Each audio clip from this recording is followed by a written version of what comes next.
Sir, Modi magic कहीं ना कहीं साफ तौर पे दिख रहा है, जिस तरह से 3 राज्यों में भाजपा ने जीती है।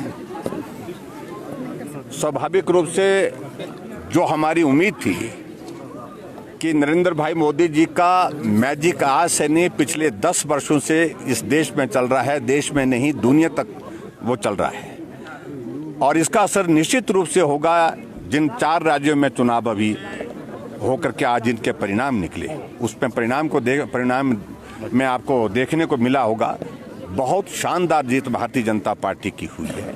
और इसके लिए मैं देश के यशस्वी प्रधानमंत्री नरेंद्र मोदी जी को बहुत बहुत बधाई देता हूं, पार्टी के राष्ट्रीय अध्यक्ष जगत प्रकाश नड्डा जी को बहुत बधाई देता हूं, और भाई अमित शाह जी को भी बहुत बहुत बधाई देता हूं।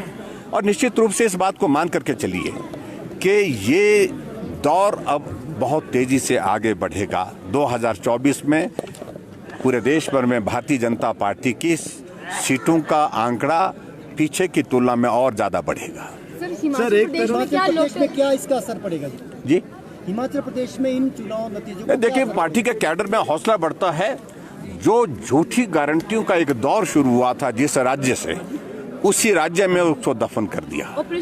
और खास तौर से मैं इस बात को मैं कहना चाहूंगा, छत्तीसगढ़ की मैं बात करूं, जो हिमाचल प्रदेश के प्रभारी बनाए होते वहां के मुख्यमंत्री बघेल साहब, और जो घोटाले वहां पर हुए, यानी कि कोयला घोटाला वहां पर हुआ, शराब घोटाला वहां पर हुआ, उसके बाद गोबर घोटाला वहां पर हुआ जो गारंटी का हिस्सा था उनका, और उसके बाद महादेव ऐप का, और महादेव ऐप के घोटाले के तार जो है वो इस प्रकार से निकल रहे हैं। जो हिमाचल प्रदेश में कांग्रेस पार्टी के इलेक्शन की जो फंडिंग हुई है, जो पैसा दिया गया है, वो सारा उसमें जुड़ा हुआ है। उसमें मैं ज़्यादा नहीं कहूँगा क्योंकि इन्वेस्टिगेशन की प्रोसेस उसमें चली हुई है, लेकिन एक बात मैं जरूर कहना चाहता हूँ कि भ्रष्टाचार की सारी सीमाएं उल्लंघ दी थी।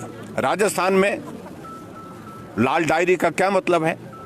19 पेपर वहां पर लीक हुए, और लाल डायरी आप गूगल में भी टाइप करेंगे, और 508 अगर आप गूगल पर टाइप करेंगे, छत्तीसगढ़ और वहाँ राजस्थान में जो कांग्रेस की गवर्नमेंट है उनके भ्रष्टाचार के सारे नमूने आपको उसमें मिलेंगे।